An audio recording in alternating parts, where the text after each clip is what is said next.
कौन है लैला, वह कहाँ से आई है, यह सब किसी को मालूम न था। तेहरान की चौक पर एक रोज लोगों ने खूबसूरत सुंदरी को हाथों में डफली लिए गजल गाते हुए और झूमते देखा।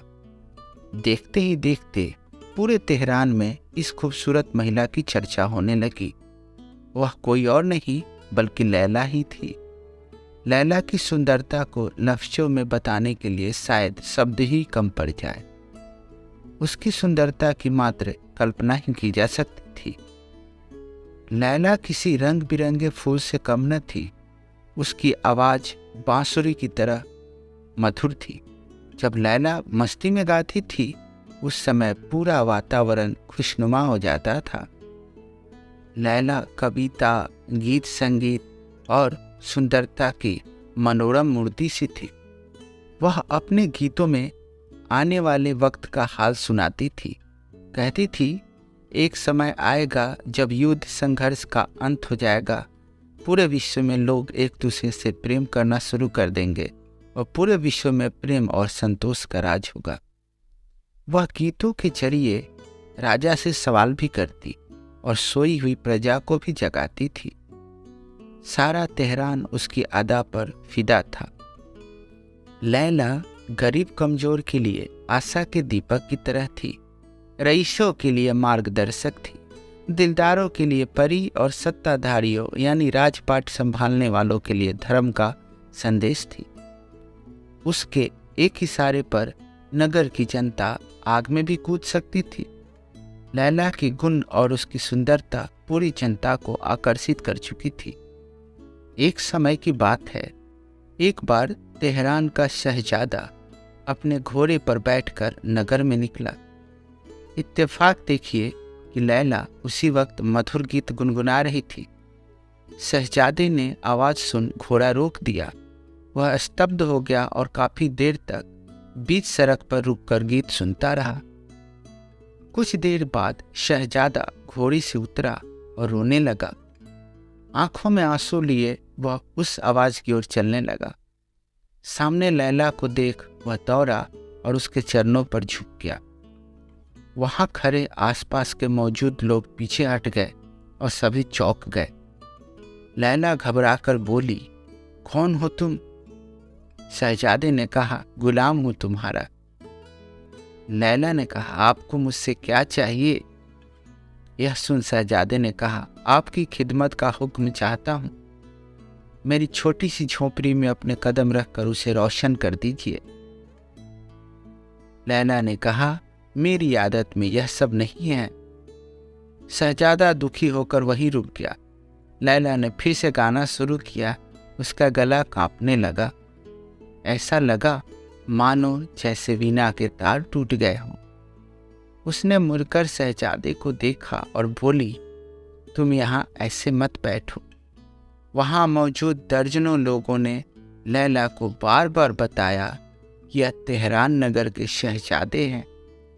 इनका नाम नादिर है, लेकिन लैला को इससे तनिक फर्क नहीं पड़ा। वह बोली, बड़ी अच्छी बात है, ये शहजादे हैं, लेकिन ये यहाँ क्या करेंगे? इनके पास महल में महफिल है, शान व शौकत है, फिर वे भला यहाँ क्या करेंगे? जिन्हें गम है और जो अपने दिल के दर्द को बयान नहीं कर पाते, मैं उनके लिए गाती हूँ, न कि किसी शौक के लिए। शहजादे ने कहा, लैला, मैं तुम्हारे इस मधुर संगीत पर सब कुछ कुर्बान कर सकता हूँ। मैं अब तक शौक का गुलाम था, लेकिन तुम्हारी आवाज ने मुझे दर्द का स्वाद चखा दिया है। लैला कुछ बोली नहीं और फिर से गाने लगी। इस बार उसकी जुबान से शब्द नहीं फूटे। उसकी आवाज पर उसका काबू नहीं था। वह रुक गई। वह डफली लेकर वहां से जाने लगी। सभी लोग अपने घर जाने लगे, लेकिन जैसे ही लैला अपनी झोपड़ी के करीब खड़े पेड़ तक पहुंची, उसने देखा कि कोई उसके पीछे पीछे आ रहा है। वह मुड़ी और बोली, कौन हो तुम? दरअसल लैला का पीछा करते करते शहजादा नादिर उसके घर तक आ पहुंचा था। लैला बोली, क्या तुम नहीं जानते कि मैं अपने आशियाने में किसी व्यक्ति को नहीं आने देती हूँ? शहजादे ने कहा, मैं ये जानता हूँ। लैला बोली, सब जानते हो, फिर किस उम्मीद में यहाँ तक आए हो? इस बार शहजादे ने कुछ नहीं कहा। कुछ देर की चुप्पी के बाद लैला बोली, कुछ खा पी कर आए हो या नहीं? शहजादे ने कहा, अब ना तो भूख है और ना ही प्यास। लैला बोली, चलो आज आपको गरीब के हाथ का स्वाद चखाऊं। शहजादा इनकार नहीं कर पाया। लैला ने बाजरे की रोटी परोसी। इस बार बाजरे की रोटी में भी शहजादे को स्वाद मिला। गरीब झोपड़ी में भी उसे आनंद आ रहा था। वह एक सुकून महसूस कर पा रहा था जो शायद आज तक उसने कभी नहीं किया था। शहजादे का खाना खत्म होते ही लैला बोली, आधी रात हो चुकी है, अब तुम्हें जाना चाहिए। शहजादा बेचैन हो गया। उसने जाने से मना कर दिया और कहा, अब मैं यही रहूंगा। अब शहजादा लैला का साथी बन गया। जहाँ जहाँ लैला जाती, शहजादा उसके साथ जाता था। लैला गाती और वह सुनता था। जब यह खबर बादशाह को लगी, उन्होंने शहजादे को बहुत समझाया, लेकिन शहजादे ने किसी एक की न सुनी। वहीं दूसरी ओर अब लैला की आवाज में वो पहले वाला जादू न था। लैला अभी भी गाती, झूमती थी, लोग आते थे, लेकिन पहले वाली बात नहीं थी।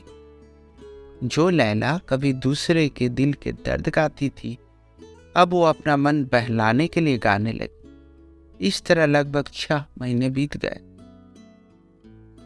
एक रोज लैला गाने के लिए जब तैयार हुई तो शहजादे ने कहा कि आज भी गाने जाना है क्या? लैला बोली, सच बताना शहजादे, क्या अब भी तुम्हें मेरे गाने पहले जैसे अच्छे लगते हैं? शहजादे ने कहा, मुझे पहले से भी कई गुना ज्यादा मजा आता है। लैला झट से बोली, लेकिन लोगों को तो अब मजा नहीं आता, अब मैं कभी नहीं गाऊंगी। शहजादे ने कहा, हाँ, इसका मुझे भी ताजुब है। तुम्हारे गाने लोग पहले के जैसे नहीं पसंद कर रहे हैं।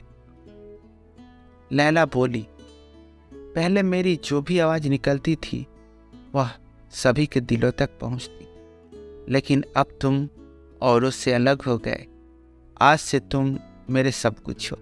अब से मैं तुम्हारे साथ चलूंगी। इस झोपड़ी में आग लगा दो। फिर पूरे तेहरान में जश्न का माहौल हो गया। घर घर मिठाइयाँ बन रही थी। शहजादे और लैला का विवाह जो हो रहा था। हजारों लोग मस्जिदों में एक साथ नए जोड़े की लंबी उम्र की दुआएं मांग रहे थे। इस मौके पर लैला ने बिल्कुल सादे कपड़े पहन रखे थे। आभूषण का कोई नामो निशान नहीं था। महिलाएं लैला को दुआएं और मुबारकबाद दे रही थी, जिस पर एक सुर में वहां मौजूद लोग आमीन आमीन कह रहे थे। देखते ही देखते कई साल बीत गए। शहजादे नादिर अब नगर के बादशाह बन चुके थे और लैला उनकी मलिका। इस दौर में पहले ईरान का राजपाट कभी इतना अच्छा नहीं था।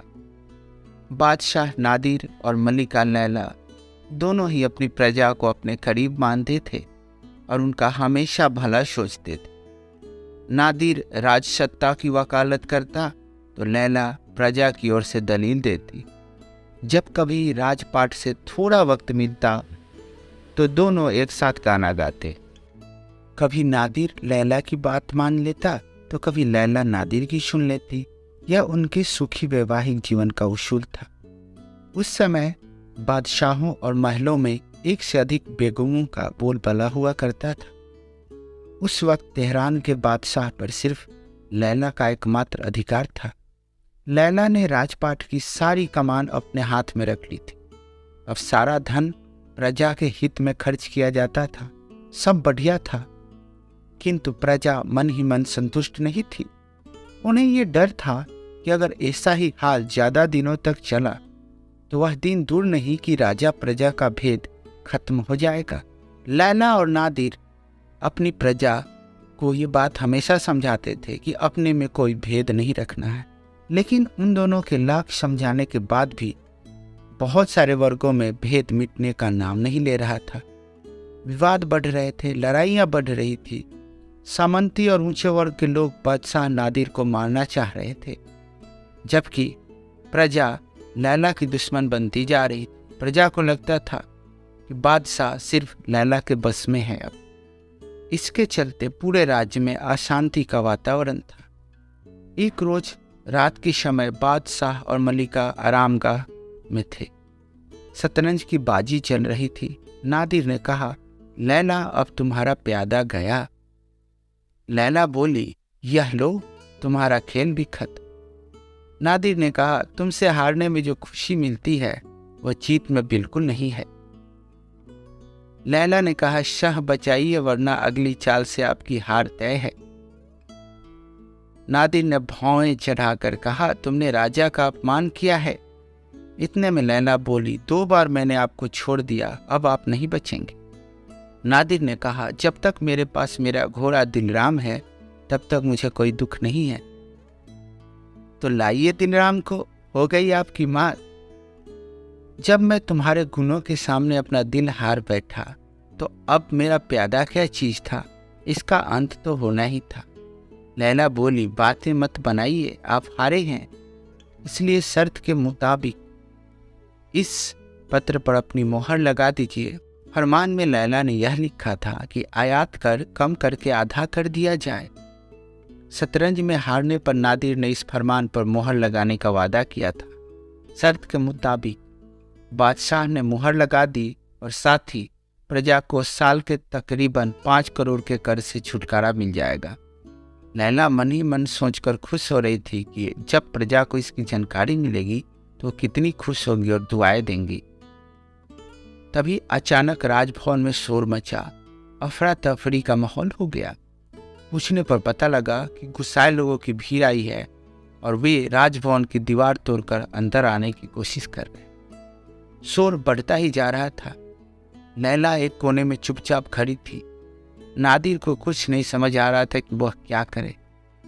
अंत में उसने लैला की तरफ देखकर कहा, मैं सेना को बुलवावा भेजता हूं। इतने में लैला बोली, थोड़ा रुकिए, आखिर इन सभी लोगों से एक बार पूछिए ये चाहते क्या है। लैला की बात सुनते ही नादिर छत पर चढ़ गया और लैला भी उसके साथ आ पहुंची। दोनों छत पर खड़े थे। भीड़ की नजर उन पर गई। भीड़ चिल्लाई, वो देखो लैला छत पर खड़ी है। नादिर ने चिल्लाकर कहा, यह ईरान की बदनसीबी है कि आज ये दिन आया। तुम लोगों ने राजभवन को क्यों इस प्रकार घेरा है? आखिर क्यों तुम्हें बगावत की राह चुनी है? बताओ। मैं बादशाह तेहरान तुम सभी को हुक्म देता हूँ, इसी वक्त यहाँ से जाओ, वरना यहाँ खून की नदियाँ बहा दी जाएगी। तभी भीड़ से एक विद्रोही निकला और बोला, हम तब तक यहाँ से नहीं जाएंगे जब तक लैला इस महल से नहीं जाएगी। गुस्से में तमतमाकर नादिर ने कहा, अल्लाह से डरो, मलिका का इस तरह अपमान करते हो? तुम लोगों को बिल्कुल शर्म नहीं है? लैला जब से मलिका बनी है उसने तुम लोगों को कितनी सुविधाएं दी हैं, और तुम ऐसी बेअदबी से बात कर रहे हो। कभी महल में आकर देखो कि मलिका कैसा जीवन जीती है। लैला वैसा भोजन खाती है जो तुम जानवरों को खिलाते हो। साज सजावट से दूर लैला का महल खाली खंडहर है। लैला मलिका होकर भी फकीरी सा जीवन जीती है और दिन रात तुम लोगों की सेवा में डूबी रहती है, और तुम उसके साथ ऐसा बर्ताव कर रहे हो। नादिर बोल ही रहे थे कि विद्रोहियों में से किसी ने चिल्लाकर कहा, मलिका हम सब की दुश्मन है, हम लैला का चेहरा देखना तक नहीं चाहते। इतने में नादिर ने चिल्लाकर कहा, खामोश हो जाओ सब। फरमान दिखाते हुए नादिर ने कहा, यह देखो लैला ने तुम लोगों के लिए कितना सोचा। तुम लोगों का कर अब आधा हो गया है, फिर भी तुम उसके लिए ऐसी बातें करते हो। हजारों लोग एक साथ बोले, यह तो बहुत पहले होना चाहिए था। हम अपनी मलिका के रूप में इसे स्वीकार नहीं कर सकते। बादशाह को समझ नहीं आ रहा था कि वह क्या करे। उसे इस हालत में देख लैला बोली, अगर अल्लाह की यही मर्जी है कि मैं डफली बजाऊं और गाना गाकर गुजर बसर करूं, तो मुझे इस बात का कोई दुख नहीं। मैं फिर से एक बार अपनी आवाज़ से जनता का दिल जीत लूंगी। नादिर लैला को खोना नहीं चाहते थे। उन्होंने घबरा कर मीनार की घंटी बजाई ताकि सैनिक बाहर मदद के लिए आए और भीड़ को खाली कराए, लेकिन ऐसा हुआ नहीं। नादिर ने फिर दूसरी बार घंटी बजाई। इस बार भी कोई सैनिक बाहर नहीं आया।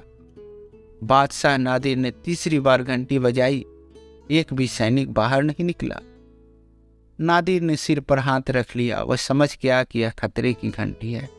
अब खराब दिन आ चुके हैं। अब उसे जनता के कहे अनुसार काम करना ही होगा। लैला नादिर को अपनी जान से भी ज्यादा प्यारी थी। वह उसका हाथ पकड़े राजभवन के द्वार से बाहर आया। भीड़ दो हिस्सों में बट गई। नादिर और लैला रात के अंधेरे में तेहरान के रास्तों पर चलने लगे। उन्होंने मस्जिद में पनाह ली, क्योंकि उन दोनों का अब कोई आश्रय नहीं था। इस तरह दर दर भटकते भटकते पूरा साल बीत गया। लैला की आवाज़ का जादू एक बार फिर काम आया। उसके आते ही पूरे शहर में एक अलग सी हलचल मच जाती थी। दिन भर वे गाकर लोगों का मनोरंजन करते और कहीं रात भी ताकर चुपचाप सो जाते थे। प्रजा के बुरे बर्ताव से उनका मन बहुत दुखी था। लैला के मन में ये बात बैठ गई थी कि आप जिनके लिए अपना सब कुछ दे देते हैं, आगे चलकर वही अपना दुश्मन बन जाता है। जिसकी भलाई करो, आने वाले दिनों में वही बुराई करता है। किसी से भी इतना दिल नहीं लगाना चाहिए। लैला के पास बड़े बड़े रईसों बादशाहों का बुलावा आता था, लेकिन लैला किसी के यहाँ नहीं जाती थी। इधर ईरान में शासन व्यवस्था अनियंत्रित हो गई थी। लोगों ने तंग होकर रईस धनवानों ने भी फौज जमा करनी शुरू कर दी। तभी राज्य में अकाल पड़ गया। लोग भूखे मरने लगे और व्यापार नष्ट होने लगा। सारा खजाना खत्म हो रहा था। जनता कमजोर हो रही थी और बड़े लोगों की शक्ति बन जा रही थी। आखिरकार एक दिन आया जब जनता ने घुटने टेक दिए। प्रजा ने जिन्हें नेता चुना, उन नेताओं को फांसी दे दी गई और राज्य में रईसों का दबदबा हो गया। उन्होंने राजभवन पर कब्जा कर लिया। अब उन्हें नादिर की भी याद आने लगी। शक्तिशाली रईसों को लगा कि बीते समय में जो हुआ उसके बाद नादिर और लैला का जनता के लिए प्रेम मर गया होगा। अब वे दोबारा सिंहासन पर बैठे तो भी शक्तिशालियों का ही कहाँ सुनेंगे। इसी उद्देश्य के साथ वे नादिर और लैला को मनाने के लिए निकल पड़े। शाम का वक्त था। लैला और नादिर एक पेड़ के नीचे बैठकर आराम कर रहे। दोनों एकदम चुपचाप प्रकृति की सुंदरता को निहार रहे। तभी उन्हें लगा कि घुड़सवारों का काफिला उनके करीब आ रहा है। नादिर झटके में उठा और देखने लगा। तभी एक घुड़सवार उनके करीब आया और रुककर सलाम किया। नादिर का चेहरा खिल गया। वह लैला की ओर देखकर चिल्लाया कि यह ईरान का आदमी है। इस बीच वह समझ नहीं पा रहा ये सब क्या चल रहा। लैला चिल्लाकर बोली, सावधान हो जाओ और अपनी तलवार संभाल लो, पता नहीं इसकी कब जरूरत हो जाए। घुड़सवारों ने एक साथ नादिर को फिर से सलाम किया। इस बार नादिर खुद को रोक नहीं पाया और उन्हें गले से लगा लिया। घुड़सवार बोले, बादशाह, देश अपने स्वामी को खोज रहा है, आप हमारे साथ चलिए। नादिर ने कहा, एक बार आप लोगों ने हमारी इज्जत ले ली, इस बार क्या जान लेंगे? मैं यहाँ बहुत ही आराम से हूँ, मुझे परेशान मत करिए। लोगों ने बार बार चलने की गुहार लगाई, लेकिन नादिर एक ही रट लगाया था। काफी मिन्नतों के बाद वह साथ जाने को तैयार हुआ। तभी लैला बोली, तेहरान की प्रजा मुझसे नाराज थी, आपसे नहीं। आप भले ही इन्हें माफी दे सकते हैं, लेकिन मैं नहीं। लैला के मुंह से ऐसी बातें सुनकर नादिर हैरान रह गया। उसे समझ नहीं आया कि लैला ऐसा क्यों कह रही है, लेकिन उसने कुछ नहीं कहा। दूतों के साथ वे दोनों तेहरान के लिए चल पड़े। नगर पहुंचते ही शक्तिशाली लोगों ने उनका जोरदार स्वागत किया, जबकि गरीब कमजोर लोग चीख पुकार रहे।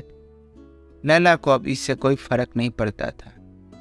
जिन लोगों की तकलीफ देखकर एक वक्त में लैला का कलेजा फटता था, अब उनके जीने मरने से लैला को कोई मतलब नहीं। नादिर जब भी प्रजा की भलाई का काम करता, लैला उसमें बाधा डाल देती थी। 3 साल इसी तरह बीत गए और प्रजा की स्थिति दिनों दिन बिगड़ती चली गई। एक रोज नादिर शिकार पर निकला। शिकार के दौरान वो रास्ता भटक गया और अपने साथियों से बिछड़ गया। वह जंगल में काफी देर भटकता रहा, लेकिन उसे महल लौटने का कोई रास्ता न सूझा। अंत में वो खुदा को याद करते हुए रास्ते पर निकल पड़ा। सोचा कि कोई बस्ती या घर दिखे तो रात में आसरा लेकर सुबह महल का रास्ता पूछ और लौट जाऊंगा। मीलों चलने के बाद उसे एक गांव दिखा। वहां मात्र 3-4 ही घर थे। उसकी नज़र वहां मौजूद एक मस्जिद पर पड़ी।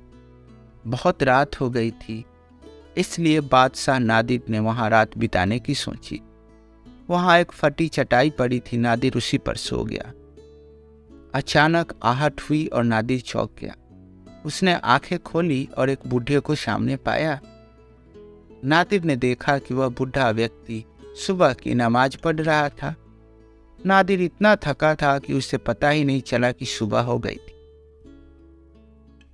वह शांत उस बूढ़े व्यक्ति को नमाज पढ़ता देखता रहा। बूढ़े ने नमाज पढ़ने के बाद दुआ मांगी। बूढ़े ने हाथ उठाकर कहा, ये खुदा, तू गरीबों का मददगार और बेसहारों का सहारा है। तू इस क्रूर बादशाह का अत्याचार देख रहा है। तू देख रहा है कि कैसे वो एक औरत के इश्क में इतना डूब गया कि अपनी प्रजा को भूल गया है। खुदा, तो उसे अपने पास बुला ले या फिर हमें अपने पास बुला ले।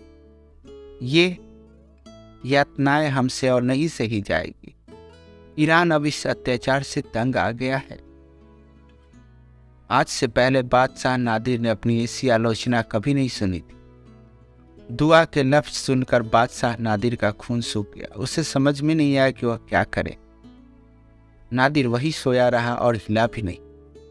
घटना के 1 सप्ताह बाद तक नादिर सभा में नहीं आया, साथ ही किसी सेवक से भी मुलाकात नहीं की। कमरे में पड़ा सोचता रहा कि आखिर क्या करूं। लैला से नादिर की हालत देखी नहीं जा रही। कई बार उसके पास जाकर पूछती कि आखिर बात क्या है, क्यों वे इस तरह से बर्ताव कर रहे हैं। नादिर उसकी गोद में सिर रखता और रोने लगता। वह चाहकर भी कुछ नहीं बोल पा रहा था। कई दिनों तक मन ही मन व्याकुल होकर अंत में उसने सोचा, प्रेम अमर है। मैं और लैला दिल से जुड़े हैं। मुझे बादशाहत का लोभ नहीं है। मैं लैला के बिना जी ही नहीं सकता। वह कमरे से निकला और दौड़ते हुए लैला के कमरे में पहुंचा। देर रात हो चुकी थी, लेकिन द्वार खुला था। नादिर को समझ नहीं आया कि इस वक्त लैला कहाँ जा सकती है। वह डर गया। मन में कई सवाल आने लगे, लेकिन उसने आशा न छोड़ी और पूरा महल छान मारा। लैला कहीं नहीं थी। बादशाह नादिर मायूस हुआ और लैला के कमरे में लौट आया। हजारों बुरे ख्यालों के बीच नादिर लैला के बिस्तर पर लेट गया। तभी उसका हाथ तकिए के नीचे रखे कागज के टुकड़े पर पड़ा। नादिर ने पर्ची उठाई। वह लैला का खत था। नादिर ने पढ़ना शुरू किया। पहली लाइन पढ़ते हुए उसकी आंखें छलक उठी। हिम्मत न हुई कि आगे पढ़े, लेकिन उसने खत पढ़ा। लैला ने लिखा था, मेरे प्रिय नादिर, मैं तुमसे अब हमेशा के लिए विदा लेती हूँ। तुम्हें मेरी सौगंध है, तुम मुझे ढूंढने की कोशिश मत करना। लैला तुमसे इश्क करती है। वह तुम्हारे प्यार की भूखी है, तुम्हारे दौलत की नहीं। बीते हफ्ते से तुमने मुझसे निगाहें फेर रखी है, मेरी तरफ देखते तक नहीं हो। मेरे लिए इस सजा से बड़ी कोई सजा नहीं हो सकती। मैंने अब तक जो भी किया केवल तुम्हारी भलाई के लिए किया था। अब मैं तुम्हारे सामने गिर गई। ये 5 साल मुझे हमेशा याद रहेंगे। मैं डफली लेकर आई थी और डफली लेकर जा रही हूँ। अलविदा। इतना पढ़ने के बाद नादिर लैला के गम में वहीं खड़ा रोता रह गया। दोस्तों, आपने कहानी से क्या सीखा? लैला कहानी से हमें यह सीख मिलती है कि दुनिया में प्रेम से बड़ी कोई पूंजी और मानवता से बड़ा कोई धर्म नहीं है। संसार में सच्चा इंसान वही है जो दूसरों की तकलीफ और दुख को महसूस कर सकता है। कैसी लगी कहानी कमेंट बॉक्स में ज़रूर बताइएगा और हमारे चैनल पर नए हैं तो सब्सक्राइब कर लीजिएगा। अगली कहानी में फिर से मिलते हैं। तब तक के लिए see you. Thank you very much for watching.